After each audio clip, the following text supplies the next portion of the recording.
Does the government work for us or do we work for the government? Can the federal government take credit for saving us from a plot of its own creation? Tonight, has the federal government kept us safe, or does it just want us to think that it has kept us safe? Since the tragedy of 9/11, numerous crazies and low-level copycats have engaged in criminal behavior which they hoped would result in the deaths of innocent Americans and somehow advance their cause of jihad. If you ask the leadership of the FBI, most of whose field agents are tireless, dedicated, Constitution-supporting professionals, it will tell you that the FBI, has foiled about 17 plots to kill Americans during the past 10 years. What it will not tell you is that there have been 20 foiled plots, and of them, 3 were interrupted by members of the public. The 17 that were interrupted by the feds were created by the feds. We all remember the 3 that were foiled by diligent Americans: the shoe bomber, the underwear bomber, and the Times Square bomber.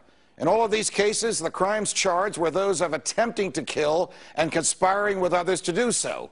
In all 3 of those cases, alert Americans on transcontinental flights or in the streets of New York City told authorities of bizarre behavior or actually subdued the threats themselves.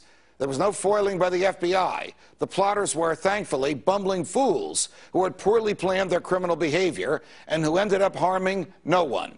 All 3 are serving life terms. But the more curious cases are the remaining 17 for which the federal government has taken credit. They all have a common and reprehensible thread. They were planned, plotted, controlled, and carried out by the federal government itself. In all of these 17 cases, from the Fort Dix 6 to the Lackawanna 7 to the Portland parade bomber, the feds found young men of Muslim backgrounds, loners who were bitter at America. They befriended them, cajoled them, and persuaded them that they could change the world by killing Americans. In all these cases, agents worked undercover and portrayed themselves to the targets as Arabs of like un-American mind. In some cases, the federal agents used third parties to act as middlemen. The third parties were typically persons who had been convicted of crimes and who, in return for leniency at their own sentencings, were willing to work with the same feds who prosecuted them in order to help the feds entrap whomever else those feds were pursuing. Thus, in all 17 of these cases, because of the command and control of federal agents, no one was ever in danger, no one was harmed, no bomb went off, and no property was damaged.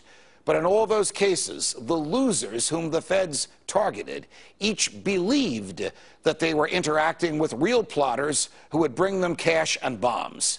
As we know, sometimes the cash arrived, but the bombs never did. The defendants were essentially charged and convicted for playing a game with federal agents.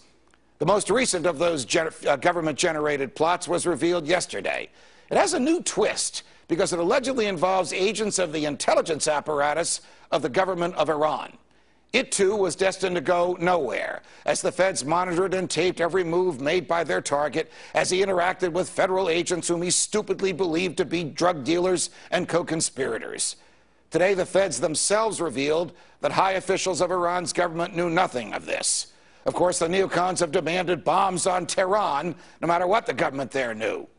And this plot came to light the day before Attorney General Holder himself was subpoenaed by Congress in the Fast and Furious case.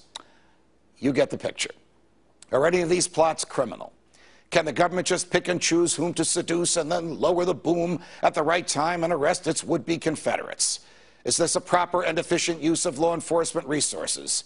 The answers to these questions are obvious, and they are not good.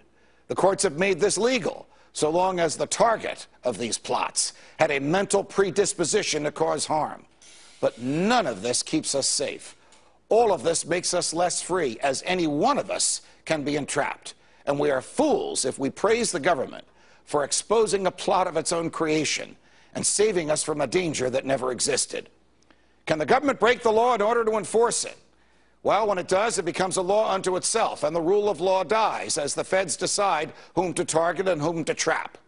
Think about it. Are we really safe in a false sense of security? Why do we pay the government to trick us into believing it is keeping us safe? When no one is harmed and the government controls the plot, aren't we just punishing someone for his thoughts? And in a free society, aren't free people free to think as they wish? This must be so. Because if the government can punish our thoughts, there are no limits to its power. from New York, defending freedom every night of the week. So long, America.